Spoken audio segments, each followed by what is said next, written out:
ভীষণ দুর্বলতা, তারা মূলত এই ক্লাসটা থেকে অনেক বেশি উপকার পাবে। যারা অঙ্কে কিছুটা জানো তারা আরো বেশি উপকার পাবে। সো আমরা শুরু করব আমাদের আজকের সেশন, ফাউন্ডেশন ব্যাচ, অঙ্কের 0 to হিরো ব্যাচ। ওকে, তো আমি ক্লাস শুরুর আগে তোমাদের সামনে একটা ছবি রেখেছি, বলতে পারবে এই ছবিটা কিসের? জাস্ট তোমাদের সামনে আমি একটা ছবি রেখেছি, বলতে পারবে ছবিটা কিসের? ওকে, তো প্রত্যেকে একটু জানিয়ে দাও যে ছবিটা কিসের দেখতে পাচ্ছ, বলো। চলো, ওকে। সো এই ছবিটা অ্যাকচুয়ালি একটা চিতার দুটো চোখ, একটা চিতার দুটো চোখ। তোমাদেরকে জিজ্ঞাসা করবো এই চিতাটা কোন দিকে তাকিয়ে আছে? মূলত তাকিয়ে আছে আমার দিকে। তুমি বলবে তোমার দিকে, কারণ এ সবার দিকে তাকিয়ে আছে।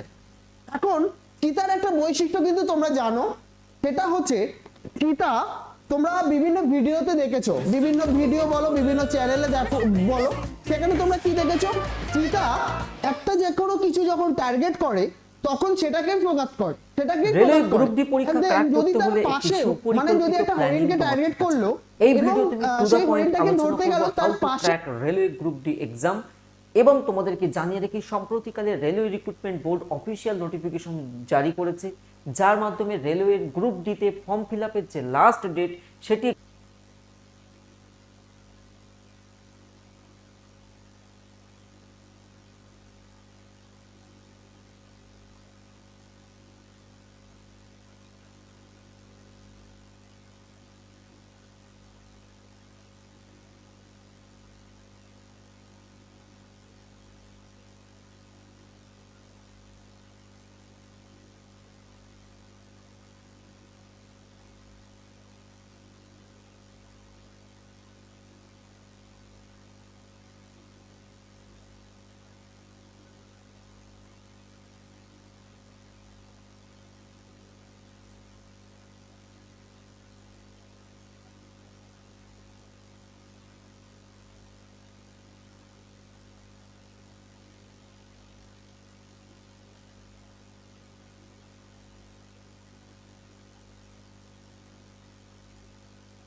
One of my favorite ways to cut down on study time is to use AI tools. This is where Grammarly can help. Just open up Grammarly and ask it to help. Hello জনগণ, আসসালামু আলাইকুম। সবাইকে স্বাগত জানাচ্ছি technique easy এডুকেশনে। অষ্টম শ্রেণীর গণিতের নতুন আরও একটি ক্লাস নিয়ে হাজির হলাম এবং আজকের ক্লাসে আমরা নতুন একটি চ্যাপ্টার শুরু করব। আমাদের গণিত বইয়ের দ্বিতীয় অধ্যায় দৈনন্দিন কাজে বাস্তব সংখ্যা, অর্থাৎ বাস্তব সংখ্যার চ্যাপ্টার আমরা শুরু করতেছি। আমরা কিন্তু প্রথম যে চ্যাপ্টার গাণিতিক অনুসন্ধান সেটা পর্বভিত্তিক পর্ব বাই পর্ব আমরা শেষ করে দিয়েছি। আশা করি তোমরা সেই অধ্যায়টা দেখেছো এবং ভালোভাবে বুঝেছো। আজকে থেকে আমরা শুরু করব হচ্ছে দ্বিতীয় অধ্যায়, দৈনন্দিন কাজে বাস্তব সংখ্যা। ওকে, সো বাস্তব সংখ্যার সাথে আমরা সবাই নিশ্চয়ই পরিচিত। বাস্তব সংখ্যা বলতে কি বোঝায়? বাস্তব সংখ্যা বলতে পৃথিবীতে মূলদ, অমূলদ, ভগ্নাংশ, পূর্ণ সংখ্যা যা আছে, দশমিক সংখ্যা, সবই আসলে বাস্তব সংখ্যা। সবই কি? বাস্তব সংখ্যা। ওকে, সো এই অধ্যায়ে আমরা কি শিখতে পারবো? বর্গ সংখ্যার বর্গমূল, ঘন সংখ্যার ঘনমূল। বর্গ সংখ্যা নিশ্চয়ই আমরা চিনি, আরো বিস্তারিত আমরা জানবো এই অধ্যায়ে, সমস্যা নাই। পূর্ণ সংখ্যার বর্গমূল জানবো, ঘনমূল জানবো, বর্গমূল ও ঘনমূলের গাণিতিক বৈশিষ্ট্য জানবো, ভগ্নাংশের বর্গমূল জানবো, বর্গমূল ও ঘনমূলের সরলীকরণ জানবো, সংখ্যারেখায় বর্গমূল সংখ্যার অবস্থান জানবো, ক্যালকুলেটরের মাধ্যমে বর্গমূল ও ঘনমূলের আসন্ন মান নির্ণয় জানবো, বর্গমূল ও ঘনমূলের ব্যবহার জানবো। বেশ ইম্পর্টেন্ট কিছু টপিক কিন্তু আমরা এই অধ্যায়ে জানবো এবং খুবই মজার হতে যাচ্ছে আমাদের এই অধ্যায়টা, কারণ এই অধ্যায়টা আসলে অনেক মজার। আমরা যদি ভালোভাবে বুঝতে পারি, আমরা যদি ভালোভাবে অঙ্কগুলো একবার মাথায় ঢোকাই নিতে পারি, তাহলে দেখবো যে খুবই খুবই খুবই ভালো লাগবে আমাদের। ওকে, সো আমরা শুরু করে দিই আমাদের পড়াশোনা। কি বলা হচ্ছে? প্রতিদিন নানা কাজে আমরা বিভিন্ন রকম সংখ্যা ব্যবহার করি। তোমার শ্রেণীতে বা শিক্ষা প্রতিষ্ঠানে কতজন শিক্ষার্থী আছে, শ্রেণীকক্ষে কতগুলো জানালা আছে, এই ধরনের গণনার সঙ্গে পূর্ণ সংখ্যা সম্পর্কিত থাকে। আবার উচ্চতা, ওজন ইত্যাদি পরিমাপে অধিকাংশ ক্ষেত্রে ভগ্নাংশ বা দশমিক চলে আসে। কখনো অনেক বিশাল সংখ্যা হলে সূচকের মাধ্যমে প্রকাশ করা হয়। তোমরা ভগ্নাংশ, দশমিক এবং সূচকের সঙ্গে আগেই পরিচিত আছো। তাহলে আমরা যখন ক্লাসের ছাত্র সংখ্যা বা ছাত্রীর সংখ্যা বলি, তখন কিন্তু পূর্ণ সংখ্যায় বলি।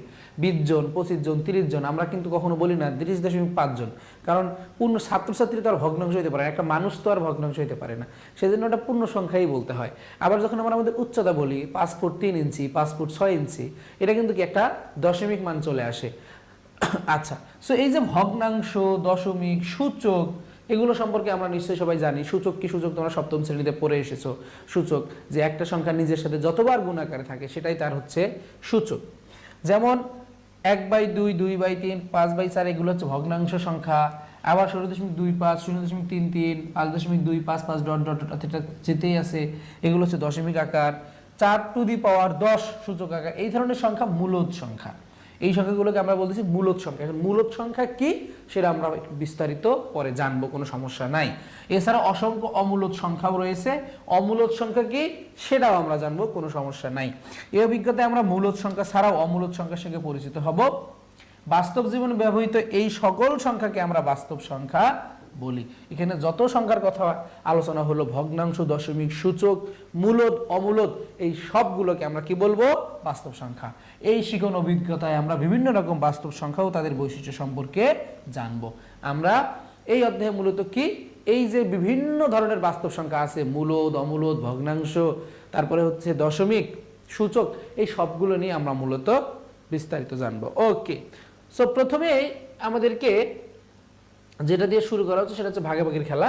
আমরা জানি বইটা যেহেতু আমাদের এরকম রিয়েল লাইফ স্টোরি দিয়ে, রিয়েল সিনারিও দিয়ে আমাদেরকে বোঝানোর চেষ্টা করা হয় বা হচ্ছে, সেই ধারাবাহিকতায় আমাদের এখানে প্রথম যে কাজটা সেটা হচ্ছে ভাগাভাগির খেলা। ওকে, তাহলে দেখো, সংখ্যার ভাগ আমাদের দৈনন্দিন কাজের সঙ্গে ওতপ্রোতভাবে জড়িত। যেমন 6টি রুটি 2 জনে ভাগ করে খাওয়া, 100 টাকা 5 জনে ভাগ করে নেওয়া, 2 বিঘা জমি 3 ভাই বোনের মধ্যে ভাগ করা, ইত্যাদি ইত্যাদি। অর্থাৎ ভাগাভাগি যে ব্যাপারটা, এটা আমাদের দৈনন্দিন জীবনে আসলে ওতপ্রোতভাবে জড়িত। কারণ আমরা যে কোনো কাজ করতে যাই কিনা কেন, সেখানে ভাগের একটা চলে আসে, সমস্যা চলে আসে। এসব ভাগের ক্ষেত্রে আমরা কখনো সহজেই করতে পারি, আবার কখনো বেশ সমস্যায় পড়তে হয়। একটি অভিজ্ঞতার মাধ্যমে আমরা বিষয়টি বোঝার চেষ্টা করব। মনে করো তোমরা বন্ধুরা মিলে টিফিনের সময় দোকান থেকে খাবার কিনে একসঙ্গে খাও এবং সমান ভাগে বিল পরিশোধ করো। বিভিন্ন দিনে বন্ধুদের সংখ্যা এবং খাবারের খরচ নিচে দেওয়া হলো। এখন প্রত্যেক দিন তো আর আসলে বন্ধু পরিমাণ সমান থাকে না, বন্ধুর সংখ্যা সমান থাকে না, খাবারের পরিমাণ আমাদের সমান হয় না। তো কি হচ্ছে, আমাদের এক এক দিন এক এক বন্ধুর সংখ্যা এবং খাবারের পরিমাণের অংশ এবং খাবারের খরচের টাকা, এটা দিয়ে আমাদেরকে এখন একটা ছক পূরণ করতে বলছে। আমরা এই ছকটা পূরণ করার মাধ্যমে এই মূলত বেশ কিছু সংখ্যা সম্পর্কে ধারণা পাবো। ওকে, সো যেহেতু ভাগাভাগি করা হচ্ছে, বন্ধুর সংখ্যা দিয়ে আমরা মূলত খাবারের খরচ যেটা, সেটাকে কি করব? ভাগ দেব। তাহলে খেয়াল করে দেখো, এখানে বন্ধুর সংখ্যা 2 আর এখানে খাবারের খরচ হচ্ছে কত? 20। তাহলে আমরা যদি দেখি, তাহলে 20কে 2 দিয়ে ভাগ দিলে কত আসবে? 10 টাকা আসবে।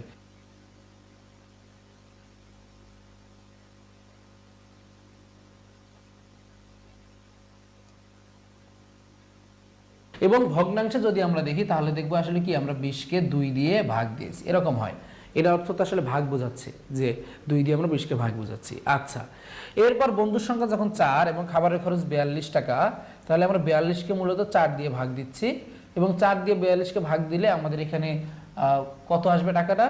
10.5 টাকা আসতেছে। আচ্ছা, এরপর 41 আর 4, আমরা 41-কে যদি 4 দিয়ে ভাগ দিই, কারণ খরচের পরিমাণকে বন্ধুর সংখ্যা দিয়ে ভাগ দেবো, তাহলে 41-কে 4 দিয়ে ভাগ দিলে আমাদের আসতেছে 10.25 টাকা। এরপর 54 এবং 5, 54-কে 5 দিয়ে ভাগ দেব, তাহলে ভগ্নাংশ রূপটা কি হবে? 54/5, এবং এখানে আমাদের এটা মান বের করে দেওয়া আছে 10.80। এরপর আছে 32 আর হচ্ছে 3, তাহলে 32 আর 3। আচ্ছা, এরপরে দেখো এখানে ফলাফলটা কি আছে, 10.66666, তারপর ডট ডট ডট ডট, তার মানে 10-এর পরে 6 আসতেই আছে, এটা কিন্তু শেষ হয়নি। আমাদের ডট ডট দিয়ে কি বোঝাচ্ছে? যে এরপরে আরো আছে, কত দূর আছে, কি কোন পর্যন্ত আছে তার কিন্তু কোনো আমাদের শেষ দেখানো হয় না, এটা যেতেই আছে। ওকে, এটাকে আমরা অসীম দশমিক বলি, আরো বিস্তারিত আমরা জানতেছি, সমস্যা নাই। এরপর 42, তাহলে 42/3 আসতেছে কত? 14। 55 6, তাহলে 55/6 এটা ভগ্নাংশ রূপ হবে, এবং ভাগফলটা কত হবে? 9.16666 dot dot dot dot dot, অর্থাৎ 9.1, তারপরে 6 আবার আসতে আছে আসতে আছে আসতে আছে। এরপরে হচ্ছে আমাদের আছে 60, তাহলে 60/7, এটার ভাগফলটা কত আসতেছে?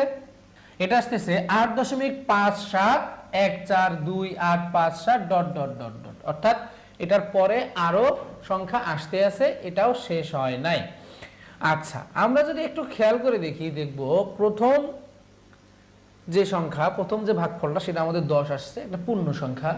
পরেরটা 10.5 দশমিক সংখ্যা, পরেরটা 10.25 দশমিক সংখ্যা, পরেরটাও দশমিক সংখ্যা, পরেরটাও দশমিক সংখ্যা। কিন্তু আমরা খেয়াল করে দেখতেছি এই যে 6 এর শেষ হচ্ছে না, ও যেতেই আছে, 6 শেষ হচ্ছে না। কিন্তু এখানে 10.5 ও কিন্তু শেষ হয়ে গেছে, 5-এর পরে আর কোনো সংখ্যা নাই। 10.25 শেষ হয়ে গেছে, এরপরে আর কোনো সংখ্যা নাই। 10.80 শেষ হয়ে গেছে, এরপরে আর কোনো সংখ্যা নাই। কিন্তু এই যে 10.666 এটা কিন্তু শেষ হয় নাই। শেষ হয় নাই মানে কি? যেটা শেষ হয় না সেটাকে আমরা কি বলি? অসীম বলি। যেটা শেষ হয় না সেটাকে আমরা অসীম বলি। তার মানে এটা অসীম দশমিক, এগুলোকে আমরা বলি সসীম দশমিক। যেটার শেষ আছে সেটাকে আমরা কি বলি? সসীম। তাহলে এটা শেষ আছে, আর এটা হচ্ছে অসীম, এটা শেষ হচ্ছে না। এরপর 14 একটা পূর্ণ সংখ্যা, এরপরেরটা দেখো এটাও কিন্তু অসীম, এটাও কি হচ্ছে? অসীম। এরপর 8.5715 এটাও অসীম। তাহলে অসীমের মধ্যেও, অসীম দশমিকের মধ্যেও আমাদের আবার একটু কি আছে? কাজ আছে, একটু কাহিনী আছে, সেটা আমরা দেখতেছি, কোনো সমস্যা নাই। তাহলে এই যে ছকটা, এই ছকটা দেখে আমরা এখানে দেখো সসীম এবং অসীম, সসীম এবং অসীম, এই দুইটা সম্পর্কে একটু কি পেলাম? নতুনত্ব পেলাম, একটু ধারণা পেলাম। এবার চলো আমরা সামনে আগাই। ওকে, কি বলা হচ্ছে? যে উপরের ছকটি পূরণ করতে গিয়ে তোমরা কি পর্যবেক্ষণ করলে তা লেখো। তো উপরের ছকটি করতে গিয়ে আমরা কি পর্যবেক্ষণ করলাম তা কিন্তু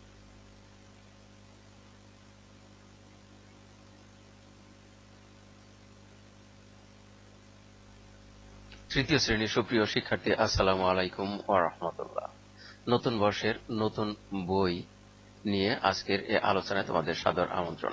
আসো আমরা তোমাদের গণিত বইটি দেখি, গণিত বইয়ের মধ্যে কি রয়েছে এবং এখানকার যে পাঠগুলো রয়েছে সেগুলো নিয়ে আমরা ধারাবাহিকভাবে একের পর এক আলোচনা করব।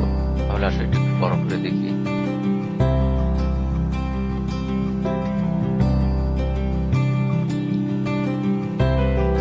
এটি 2024 সনের জন্য পরীক্ষামূলক সংস্করণ। এখানে লক্ষ্য করো, এই গণিত বইয়ে যে চরিত্র এবং গতি রয়েছে সে সম্পর্কে একটা ধারণা নেই। প্রথমে চরিত্র সম্পর্কে দেখি। পাঠ্যপুস্তকে রাফি ও তুলি নামের দুইজন কয়েকজন শিক্ষার্থী ও টিয়া পাখির কথোপকথন দেখানো হয়েছে। তাদের আলোচনা ও মতামতের মাধ্যমে শিক্ষার্থীদের গণিতের ধারণা স্পষ্ট হবে। তাহলে এখানে এই টিয়া পাখি আর এই মেয়েটির নাম হলো তুলি আর এই ছেলেটির নাম হলো রাফি, ওদের মধ্যে যে কথোপকথন হয়েছে তা দিয়েই এখানে গণিতের সমস্যার সমাধান করা হয়েছে আমরা লক্ষ্য করি। আর এই বইয়ের মধ্যে যে প্রতীকগুলো ব্যবহার করা হয়েছে তার মধ্যে পাঠে কিছু প্রতীক ব্যবহার করে ধাপগুলো নির্দেশ করা হয়েছে। যেমন এখানে প্রশ্নবোধক চিহ্ন সহ এই বাবল যে ছবি রয়েছে, প্রতীক রয়েছে, তা হলো মূল প্রশ্ন। চলো আমরা সবাই মিলে সমাধান করি। তোমাদের অর্থাৎ নতুন এই ধরনের বইয়ের প্রশ্ন সবাই অধ্যায় সমাধান 2 করব যোগ একসাথে। বিয়োগ এর তারপরে 22 ত্রিভুজ পৃষ্ঠা চিহ্ন থাকলে এটা হলো প্রথম কাজ। পর্বের আলোচনা চলো সাধারণ আমরা অঙ্ক। সহপাঠী আসো ও আমরা শুরু শিক্ষকের করি। সঙ্গে আলোচনা করে সমাধান করি। আর চতুর্ভুজের এরকম চিহ্ন থাকলে এটা এখানে অনুশীলন। 3 নম্বরে যোগ করতে বলা যৌক্তিকভাবে হয়েছে। চিন্তা করে আমরা সমাধান করি, প্রয়োজনে সহপাঠীর সঙ্গে এই আলোচনা দুটি করে ও শিক্ষকের সহায়তা নিই। খাতায় আলোচনা যোগ করি ও করি। শিক্ষকের সহায়তা নিই। আর এরকম বৃত্ত চিহ্ন থাকলে নিজে করি, চলো আমরা নিজে নিজে সমাধান করি। তাহলে এই চিহ্নগুলো দেখে নিলাম। এবারে বইয়ের ভিতরে চলে যাই। সূচিপত্র, এখানে অধ্যায়, বিষয়বস্তু এবং পৃষ্ঠা। অধ্যায় দেখা যাচ্ছে মোট 13টি অধ্যায় রয়েছে এবং পৃষ্ঠা 1 থেকে 137 পঞ্চম শ্রেণীর সুপ্রিয় শিক্ষার্থী, আসসালামু আলাইকুম ওয়া রাহমাতুল্লাহ। তোমাদের গণিত বইয়ের অধ্যায় 1 গুণ এর এখানে চতুর্থ পৃষ্ঠার 10 নম্বর প্রশ্ন থেকে 12 নম্বর প্রশ্নের আলোচনায় সাদর আমন্ত্রণ। আসো আমরা শুরু করি। প্রথমে 10 নম্বর প্রশ্ন।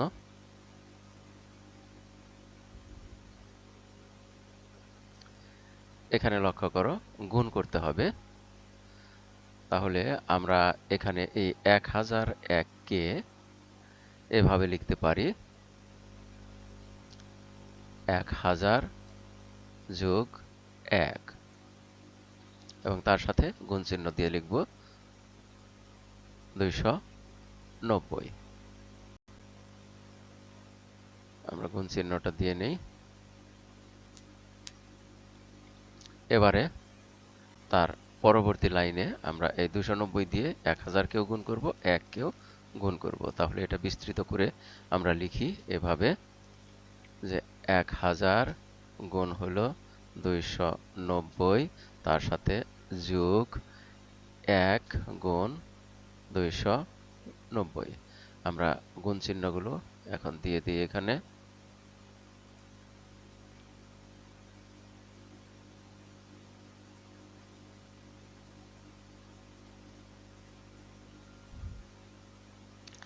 তোমাদের উদ্দেশ্যে একটি কথা বলি, তাহলে যে এখানে আমি যদিও গুণ একটু পরে দিচ্ছি, কিন্তু তোমরা কিন্তু সাথে সাথেই দিবে, কারণ আমি এখানে কম্পিউটার ব্যবহার করে লিখছি আর তোমরা লিখবে হাতে কলমে।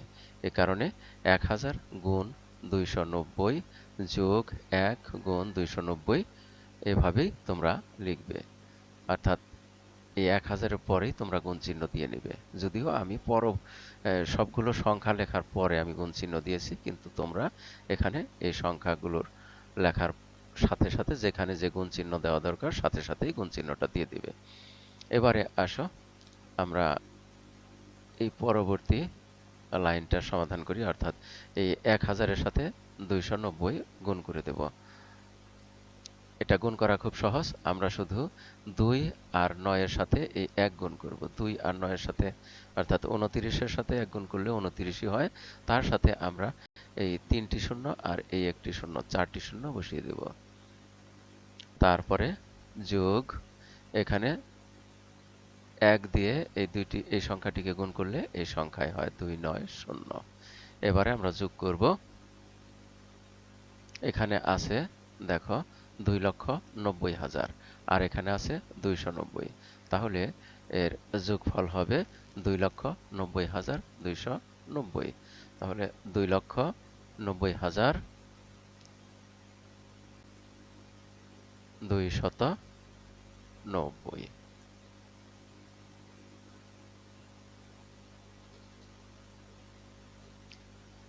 আমরা এবারে 11 নম্বর প্রশ্নে যাব। লক্ষ্য করো,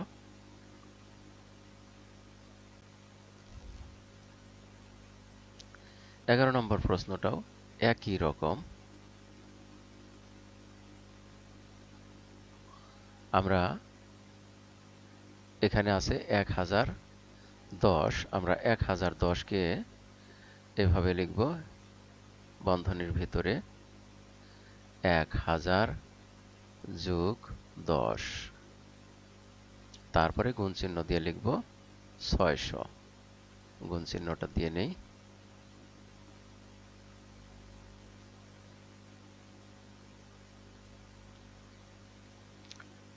তাহলে এখন যা হলো, আমরা এই লাইনের মতো করে এটা সমাধান করব।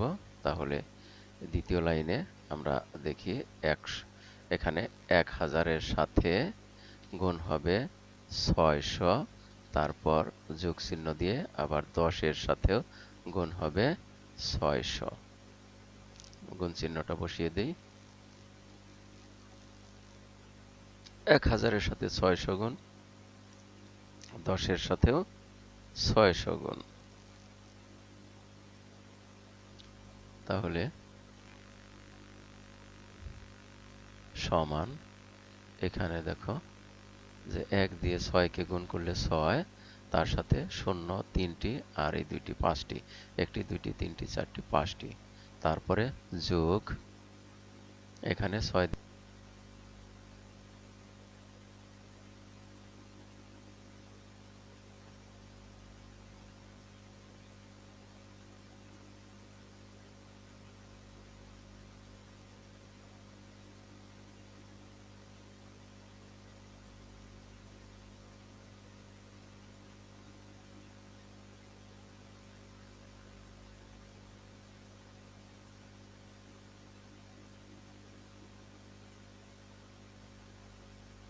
আসসালামু আলাইকুম রহমতুল্লাহি ওবারাকাতু। কেমন আছো তোমরা সবাই? আশা করি সবাই আল্লাহর রহমতে ভালো আছো। আমি আছি আলহামদুলিল্লাহ। তো তোমাদের এসএসসি 1 শট সিরিজের আজকের ক্লাসে আমরা আলোচনা করব জেনারেল ম্যাথের চ্যাপ্টার 17 অর্থাৎ পরিসংখ্যান নিয়ে। তোমাদের সাথে আমি আছি আবরার জাওয়াদ, বর্তমানে পড়ছি তোমাকে বুয়েটের একটা ডিপে ইকোনমিক্স রেখে আসা বিভাগে। হয়েছে যে ডিপে কোনো বই পত্র দেওয়া হয়নি, পড়ালেখা নেই, ক্লাসটা কিছু শুরু নাই। করা যায়। তো তোমাদের এই বেসিক্যালি পরিসংখ্যান যে চ্যাপ্টারটা আছে, এখানে মানে কি কি নিয়ে আলোচনা করা হয়? সাধারণত হচ্ছে কেন্দ্রীয় প্রবণতা একটা বিষয় আছে, ওখানে হচ্ছে গড়, মধ্যক, প্রচুরক, এগুলো নিয়ে আলোচনা করা হয় আর কি।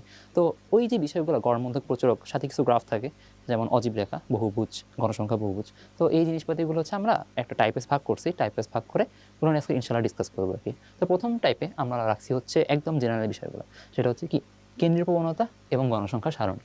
তো কেন্দ্রীয় প্রবণতা এবং গণসংখ্যা সারণী এই টাইপের মধ্যে কি কি সংজ্ঞা থাকতে পারে, এই সংজ্ঞাগুলো অ্যাকচুয়ালি ইম্পর্টেন্ট। অনেক সময় দেখা যায় কি, অনেক সময় দেখা যায় আমরা হচ্ছে মানে জিনিসটাকে ইগনোর করি যে ভাই ঠিক আছে সংজ্ঞা আছে, হ্যাঁ প্রকারভেদ এগুলো ঠিক আছে, এত ইম্পর্টেন্ট না, আমি ম্যাথটা করি।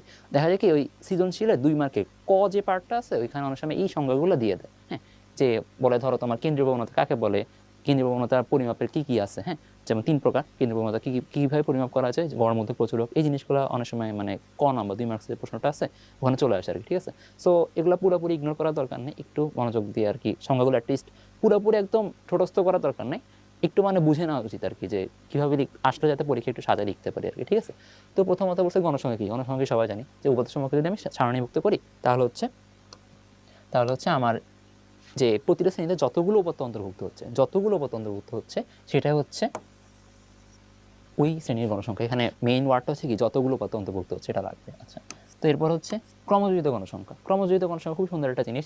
এটা কি হয়, আমার শ্রেণীতে মানে সারণী বানায়, টেবিল বানানোর পর প্রতিটা শ্রেণীর জন্য একটা একটা গণসংখ্যা আছে। হ্যাঁ, ওই গণসংখ্যাগুলো আমি যখন যোগ করে যাব, যেমন প্রথমটা আছে তার সাথে পরেরটা যোগ করে পাশে লিখলাম, তো ওইটা হবে দ্বিতীয় শ্রেণীর জন্য ক্রমযোজিত গণসংখ্যা।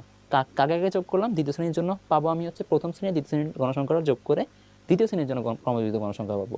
এবার তৃতীয় শ্রেণীর ক্রমযোজিত গণসংখ্যা কীভাবে পাওয়া যায়, দ্বিতীয় শ্রেণীর যে ক্রমযোজিত গণসংখ্যা আছে সেটার সাথে তৃতীয় শ্রেণীর গণসংখ্যাটা যোগ করব, এরপর সেটা পাবো আমি কি তৃতীয় শ্রেণীর ক্রমযোজিত গণসংখ্যা। সো এইভাবে হচ্ছে অ্যাকচুয়ালি ক্রমান্বয়ে আগের শ্রেণীর ক্রমযোজিত গণসংখ্যার সাথে যে শ্রেণীটা আমি বের করতে যাচ্ছি সেই শ্রেণীর গণসংখ্যাটাকে যোগ করে আমি ধাপে ধাপে পেতে থাকি। অ্যান্ড লাস্টলি আমরা কি পাই, লাস্টলি হচ্ছে আমরা পাই হচ্ছে টোটাল যতগুলো গণসংখ্যা আছে এনের ভ্যালুটা আমরা লাস্টে পেয়ে যাই। এই জন্য হচ্ছে এটা সুন্দর একটা জিনিস যে ধাপে ধাপে হচ্ছে প্রতিটা শ্রেণীর জন্য আমি প্রথমত বের করতে পারি ক্রমযোজিত গণসংখ্যা, অ্যান্ড লাস্টে গিয়ে আমি একসাথে পুরাটা সবগুলোর সাথে যোগফল সেটাও বের হয়ে যায়।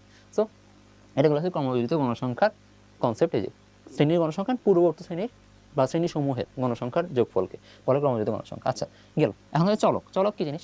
সংখ্যাসমূহ। এখন আমি তো পরিসংখ্যানে কি করি, বিভিন্ন ধরনের তথ্য নিয়ে কাজ করি নাকি, বিভিন্ন ধরনের উপাত্ত নিয়ে কাজ করি। ওই যে সংখ্যাবাচক যে তথ্যসমূহ আছে ওগুলো হচ্ছে পরিসংখ্যান উপাত্ত, অ্যান্ড উপাত্তে ব্যবহৃত সংখ্যাসমূহকে বলা হয় চলকের মান। ঠিক আছে, উপাত্তে ব্যবহৃত সংখ্যাগুলো হচ্ছে চলকের মান নির্দেশ করে। আচ্ছা এখন কথা হচ্ছে এরপর কি আসছে যে পরিসংখ্যানে ব্যবহৃত চলক কয় প্রকার? আমি তো দেখলাম চলক কি জিনিস। এখন চলক কয় প্রকার? চলক হচ্ছে দুই রকম হতে পারে, একটা হচ্ছে বিচ্ছিন্ন চলক আর একটা হচ্ছে অবিচ্ছিন্ন চলক। বিচ্ছিন্ন চলক আর অবিচ্ছিন্ন চলক দুইটার মধ্যে ডিফারেন্স কি?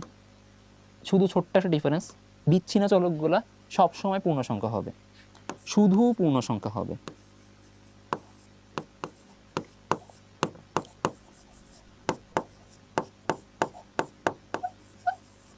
শুধু পূর্ণ সংখ্যা হবে বিচ্ছিন্ন চলকগুলো। উদাহরণস্বরূপ জনসংখ্যা, এটা হচ্ছে শুধু পূর্ণ সংখ্যা হবে।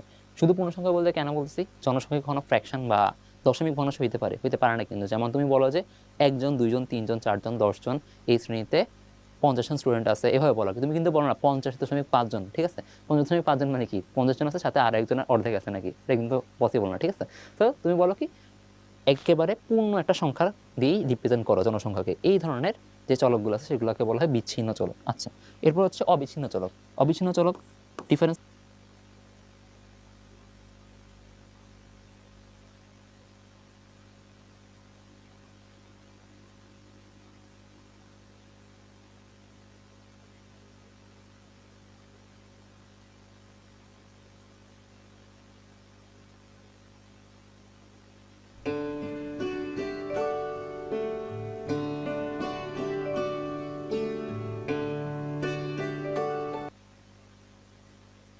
সুপ্রিয় অভিভাবক, আমাদের ভবনে স্বাগতম।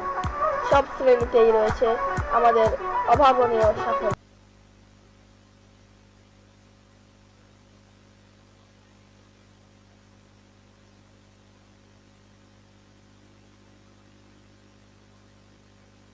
আসসালামু আলাইকুম সবাইকে। সো এটা হচ্ছে আমাদের বেসিক টু প্রো কোর্সের ক্লাস, আমাদের সাধারণ গণিত বেসিক টু প্রো কোর্সের ক্লাস। সো আমরা আজকে ক্লাসে ত্রিকোণমিতি পড়ব। সো এই ক্লাসটা আমরা হচ্ছে পাবলিকলি করাইতেছি, সো এইটা যে কেউ দেখতে পারবে। আর এই চ্যাপ্টারের এসএসসি 25 ব্যাচ বোর্ড এক্সাম কিন্তু খুবই সন্নিকটে। ক্লাস এই শেষ সলভিং ক্লাস এই সবগুলোই আমি পাবলিকলি করাবো। আজকে তো ক্লাস হইতেছে, কালকে এবং পরশু। কালকে হবে 9.2, পরশু হবে হচ্ছে তোমার সিকিউ সলভিং ক্লাস, বুঝছো? ঠিক রাত 10:30-এ। ঠিক আছে, সো আজকের এই ক্লাসে আমরা কিন্তু 9.1 সম্পূর্ণ শেষ করবো ইনশাল্লাহ। সো তোমরা যারা যারা জয়েন হইছো তাড়াতাড়ি জয়েন করো ইনশাল্লাহ। আমরা হচ্ছে আজকের ক্লাসটা অনেক স্পেশাল হতে যাচ্ছে এবং আজকের ক্লাসে আমরা ত্রিকোণমিতিকে অনেক সহজভাবে ইনশাল্লাহ শিখবো। ঠিক আছে, তোমরা ফিল করে শিখতে পারবা। ওকে, সো দেখি কতজন জয়েন হইছো।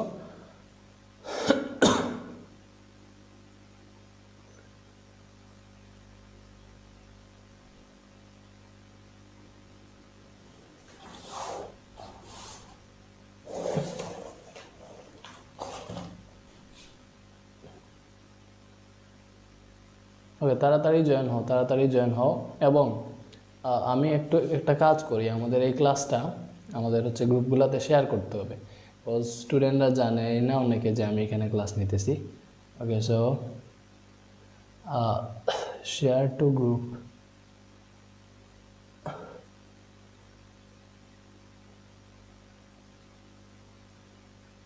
গ্রুপে কেমনে শেয়ার করে আমি নিজেই জানি না।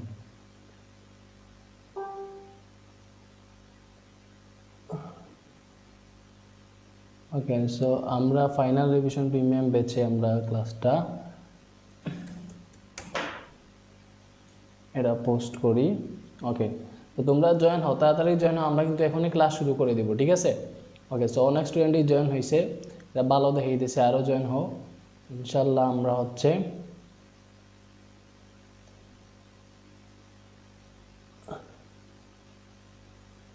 আমাদের হচ্ছে ম্যাথের গ্রুপে শেয়ার করতে হবে।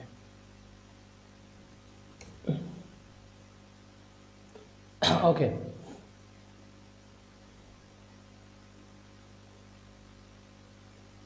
আচ্ছা, ওকে, সো দেখো তোমরা দেখো, আমরা ক্লাসটা শুরু করে দিই।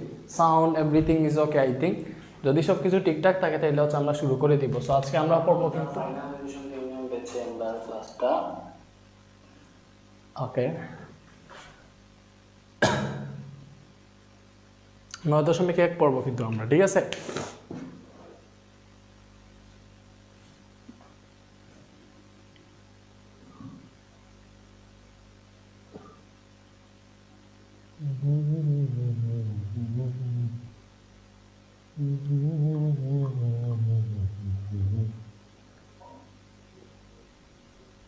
ওকে, মোহাম্মদ সাদিক, ফাহমিদা, ওয়ালাইকুম সালাম। ওয়ালাইকুম সালাম। আচ্ছা ভাইয়া হচ্ছে তোমাদের কমেন্টস পড়তেছি না, আমরা ডিরেক্ট ক্লাসে হচ্ছে ক্লাসটা শুরু করে দিই, ঠিক আছে? ওকে ওকে। সো দেখো, সো বারবার বলতেছি এই ক্লাস মনে করে এমনি সাধারণ ক্লাস না, এটা কিন্তু আমাদের কোর্সের ক্লাস। সো কোর্সের ক্লাস আমরা পাবলিকলি করাইতেছি। সো অবভিয়াসলি আমাদের ক্লাসটা হচ্ছে কি মানে অনেক স্পেশাল হতে যাচ্ছে, তোমরা করলেই বুঝবা, ওকে? সো যারা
আসসালামু আলাইকুম, কি অবস্থা সবার? আশা করি সবাই অনেক ভালো আছো।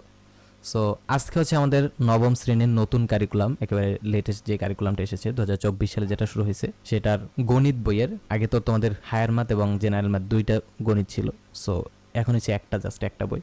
সো এই গণিত বইয়ের প্রথম অধ্যায় বা ফার্স্ট চ্যাপ্টার, প্রাত্যহিক জীবনের সেট বা set in daily life. So এই চ্যাপ্টারটা আজকে আমরা পড়ব। সো এই যে গণিত বা ম্যাথ জিনিসটা শুরু করার আগে আমি ছোটোখাটো কিছু কথা বলি। সো যদি কেউ চাও এই পার্টটুকু স্কিপ করতে পারো, বাট জাস্ট তোমাদের ভালো লাগবে বা তোমাদের ইন্টারেস্ট ফিল করানোর জন্য বলতে চাচ্ছি যে তোমাদের ভিতর অনেকেরই ধারণা যে আমরা এই যে জাস্ট ম্যাথগুলো করি, যোগ বিয়োগ গুণ ভাগ করি, বা যোগ বিয়োগ গুণ ভাগ বাদ দিলাম, এগুলো হয়তো রিয়েল লাইফে কোনো কাজে লাগে বা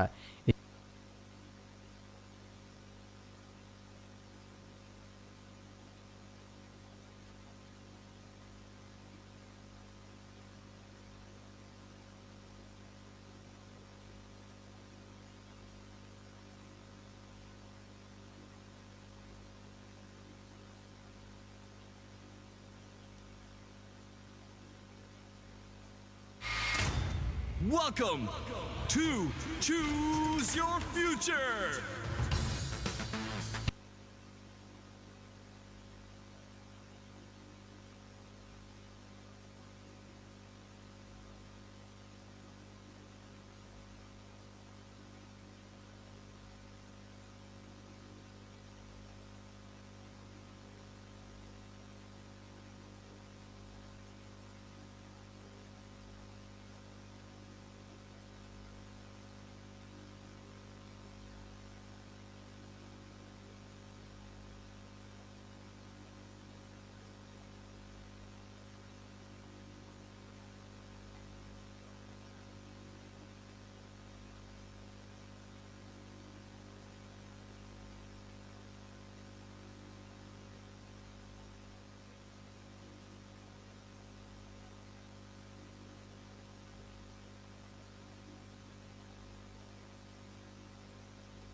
স্যার আমাদের নতুন প্রোডাক্ট সিক্সার্স।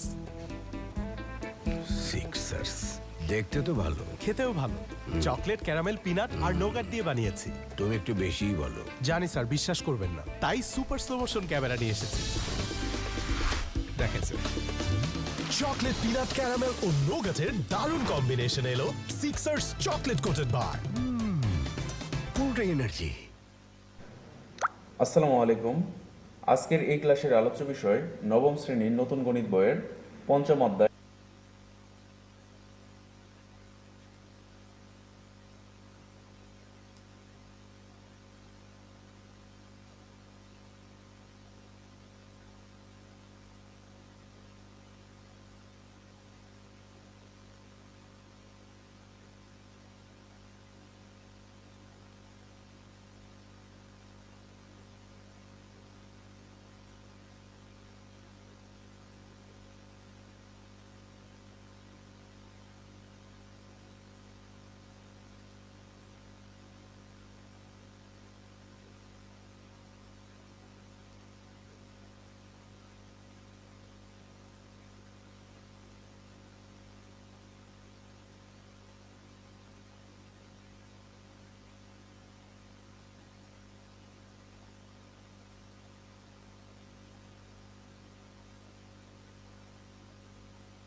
ম্যাট্রিক্স নির্ণায়ক লেকচারে তোমাদের সবাইকে স্বাগতম।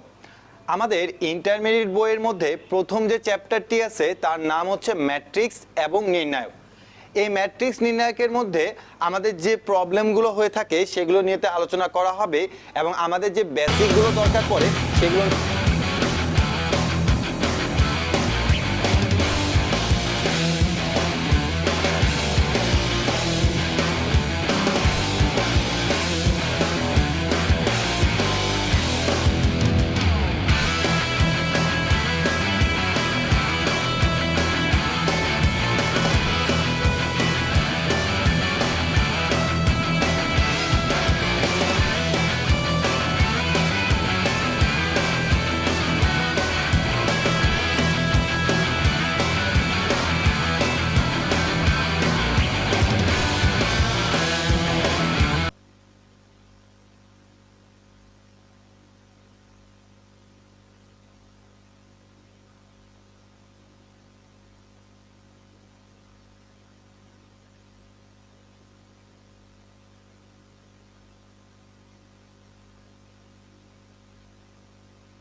এসএসসি 25 ব্যাচ, তোমার গোল্ডেন এ প্লাসের 50% নির্ভর করে তোমার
Hello everyone, I am MD Asaduzzaman.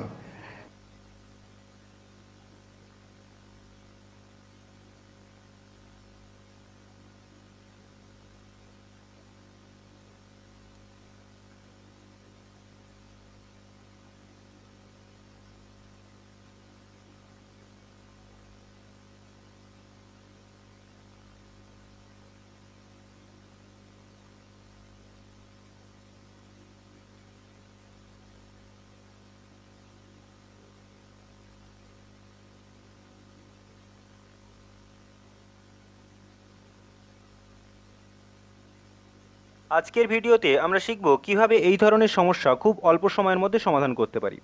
এটি একটি শর্টকাট মেথড, যারা চাকরি প্রার্থী বা কম্পিটিটিভ এক্সামে বসতে। আজকের ভিডিওটা কোনো ম্যাথের ভিডিও না, অর্থাৎ এই ভিডিওতে আমরা কোনো অঙ্ক শিখব না, কিন্তু